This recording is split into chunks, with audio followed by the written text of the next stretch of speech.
to whether they were paying the Haldimand Hydro billings for this house in Caledonia that was overrun 3.5 years ago and remains occupied by militant activists.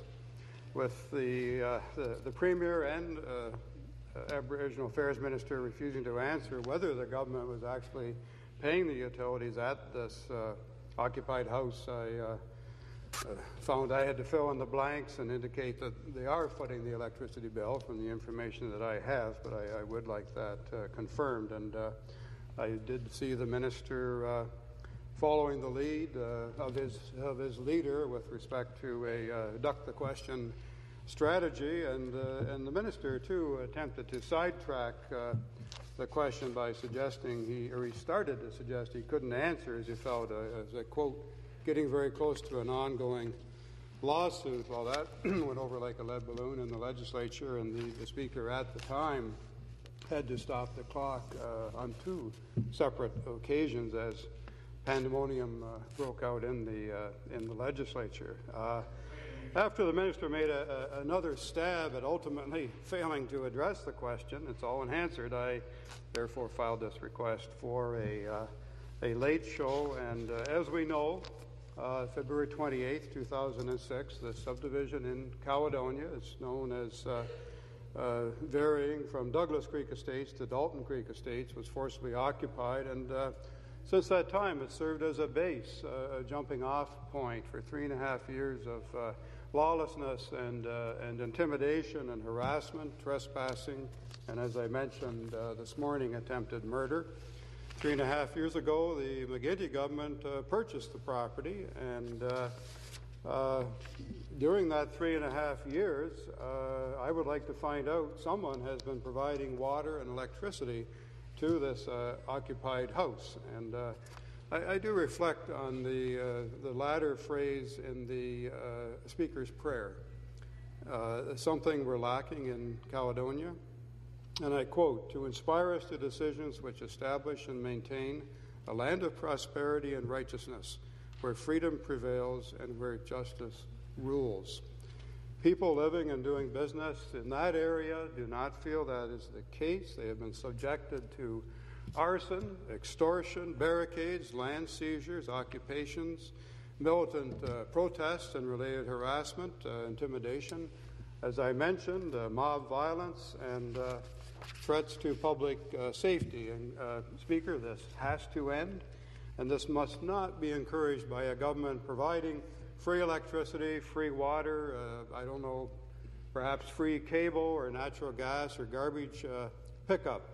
The result of this occupation is that community safety and social and economic life in the area has declined. There is a climate of fear. I am there very, very regularly, a chaos and uncertainty generated by this intimidation and these documented acts of lawlessness. I mentioned that the site is under the flag of the Mohawk Warriors. We know from an OPP officer that is an organization that is described as a lawless group, usually armed with a reputation akin to the Hells Angels. We know on April the 20th, 2006, the OPP were driven from this site during a pitched battle that involved hockey sticks, axes, sledgehammers, baseball bats, 2x4s, and bags with rocks. My concern, Speaker,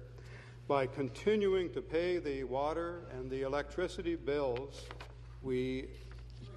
I certainly asked this morning, what is this government doing? What is the Premier doing? And perhaps the Minister will answer this question specifically now during this late show.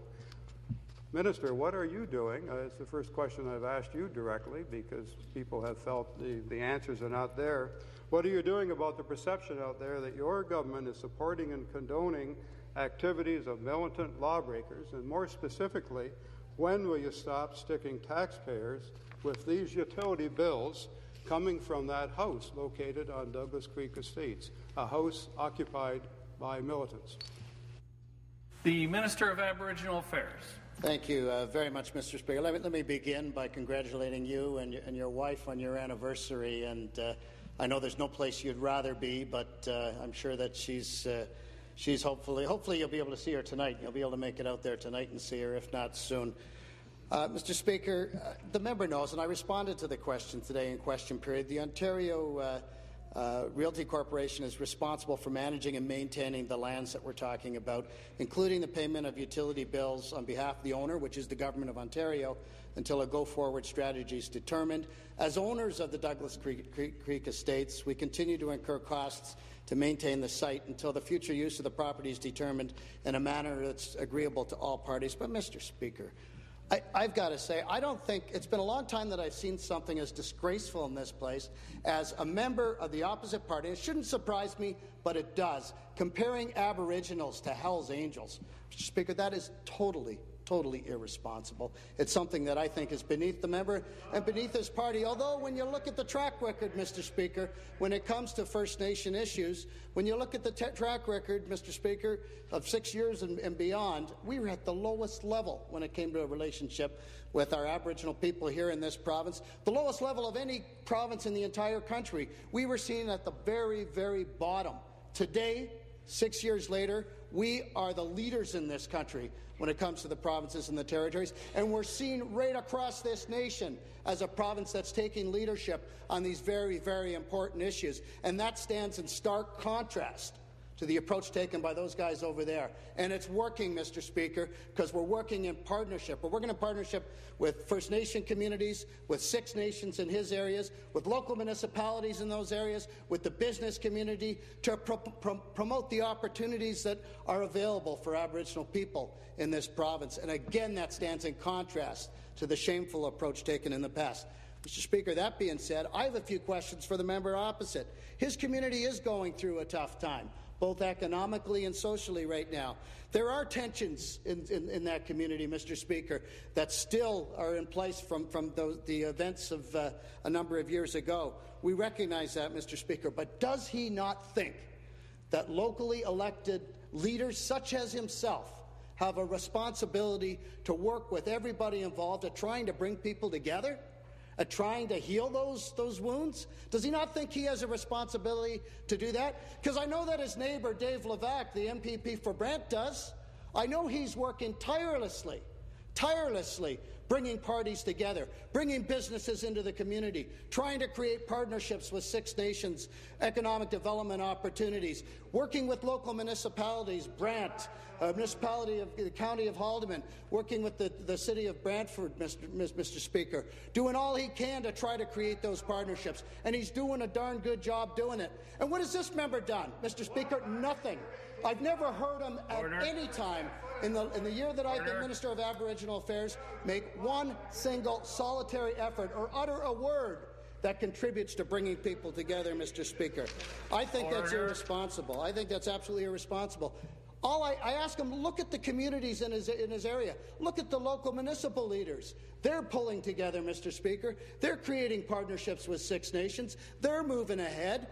I haven't heard one note, I haven't heard one word of encouragement from him at all as they work together to try to heal those wounds, to try to move forward together. Instead, I get questions in the House around issues that, Mr. Speaker, I can't help but say are questions that are devised to try to exploit those divisions rather than try to bring people together. That's not leadership. That's being irresponsible. Thirdly, Mr. Speaker, I ask him this question. When has he gone to the federal government? All we're talking about here is about a 200-year-old federal land claim. When has he stood up to the federal government? He has a federal partner in his riding, Diane Finley, who's a Conservative member of Parliament. What's he done to encourage them to get these talks going? We're calling for mediators, Mr. Speaker. We're doing everything within our power to try to encourage the federal government to take these negotiations more seriously and make progress. We're trying to work with the local leaders, the local partners in the area, Mr. Speaker, and Six Nations to make that happen. He's done nothing, Mr. Speaker, nothing to get progress there. Mr. Speaker, it's not too late. We're willing to accept your help in doing this. We need your support. So does your community. You've been missing in action up till now, but, Mr. Speaker, there's still time. We still need all local leaders to pull together, join together with us in creating partnerships, Mr. Thank you.